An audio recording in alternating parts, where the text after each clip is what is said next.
When I say that you do not have to drive sharp bargains, I do not mean that you do not have to drive any bargains at all, or that you are above the necessity for having any dealings with your fellow men.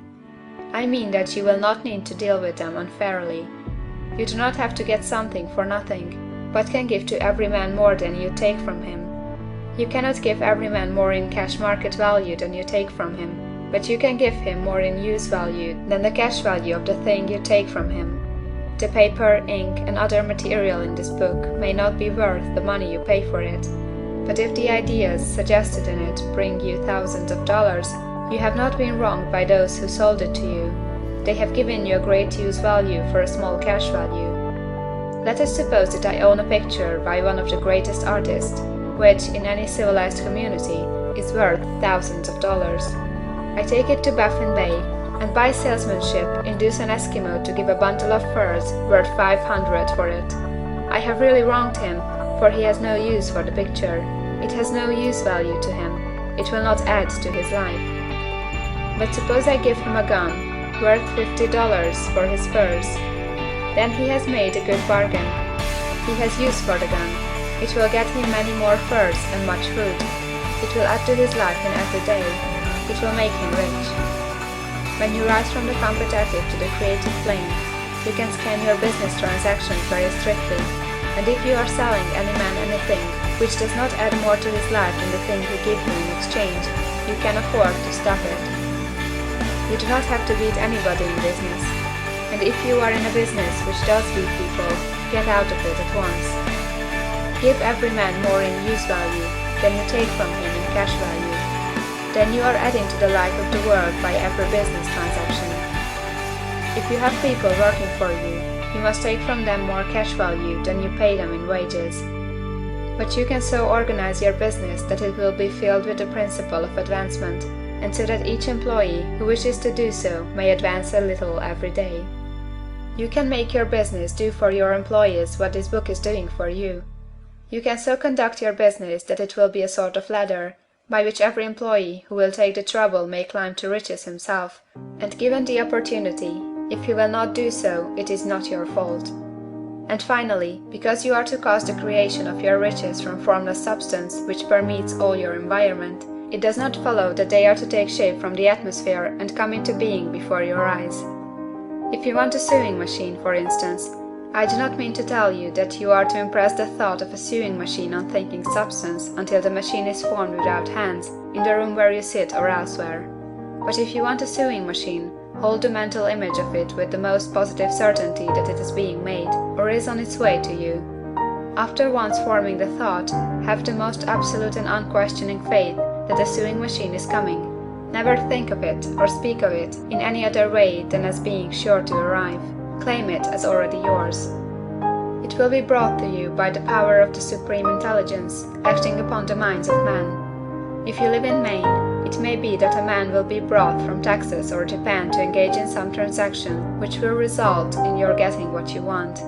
If so, the whole matter will be as much to that man's advantage as it is to yours. Do not forget for a moment that the thinking substance is through all, in all, communicating with all, and can influence all. The desire of thinking substance for fuller life and better living has caused the creation of all the sewing machines already made, and it can cause the creation of millions more, and will, whenever men set it in motion by desire and faith, and by acting in a certain way. You can certainly have a sewing machine in your house, and it is just as certain that you can have any other thing or things which you want, and which you will use for the advancement of your own life and the lives of others. You need not hesitate about asking largely. It is your Father's pleasure to give you the kingdom, said Jesus. Original substance wants to live all that is possible in you, and wants you to have all that you can or will use for the living of the most abundant life.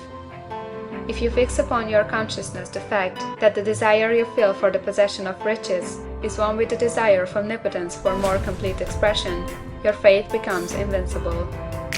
Once I saw a little boy sitting at a piano and vainly trying to bring harmony out of the keys, and I saw that he was grieved and provoked by his inability to play real music. I asked him the cause of this vexation, and he answered, "I can feel the music in me, but I can't make my hands go right." The music in him was the urge of original substance, containing all the possibilities of all life. All that there is of music was seeking expression through the child. God, the one substance, is trying to live and do and enjoy things through humanity. He is saying, I want hands to build wonderful structures, to play divine harmonies, to paint glorious pictures. I want feet to run my errands, eyes to see my beauties, tongues to tell mighty truths, and to sing marvelous songs, and so on. All that there is of possibility is seeking expression through man. God wants those who can play music to have pianos and every other instrument, and to have the means to cultivate their talents to the fullest extent. He wants those who can appreciate beauty to be able to surround themselves with beautiful things. He wants those who can discern the truth to have every opportunity to travel and observe. He wants those who can appreciate dress to be beautifully clothed, and those who can appreciate good food to be luxuriously fed.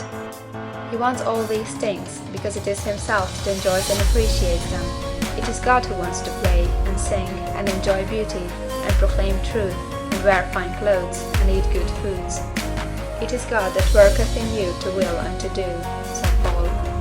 The desire you feel for riches is the infinite seeking to express himself in you, as he sought to find expression in the little boy at the piano. So you need not hesitate to ask largely. Your part is to focalize and express the desire to God. This is a difficult point with most people. They retain something of the old idea that poverty and self-sacrifice are pleasing to God. They look upon poverty as a part of the plan, a necessity of nature. They have the idea that God has finished his work and made all that he can make, and that the majority of men must stay poor, because there is not enough to go around. They hold so much to this erroneous thought that they feel ashamed to ask for wealth. They try not to want more than a very modest competence, just enough to make them fairly comfortable. I recall now a case of one student who was told that he must get in mind a clear picture of the things he desired, so that the creative thought of them might be impressed on formless substance. He was a very poor man, living in a rented house and having only what he earned from day to day, and he could not grasp the fact that all wealth was his. So, after thinking the matter over, he decided that he might reasonably ask for a new rug on the floor of his best room and an anthracite coal stove to heat the house during the cold winter. Following the instructions given in this book, he obtained these things in a few months, and then it dawned upon him that he had not asked enough. He went through the house in which he lived, and planned all the improvements he would like to make in it. He mentally added a bay window here, a room there, until it was complete in his mind as his ideal home, and then he planned its furnishings.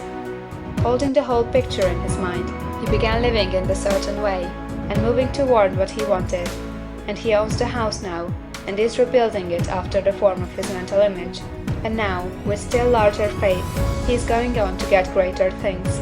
It has been unto him according to his faith, and it is so with you and with all of us.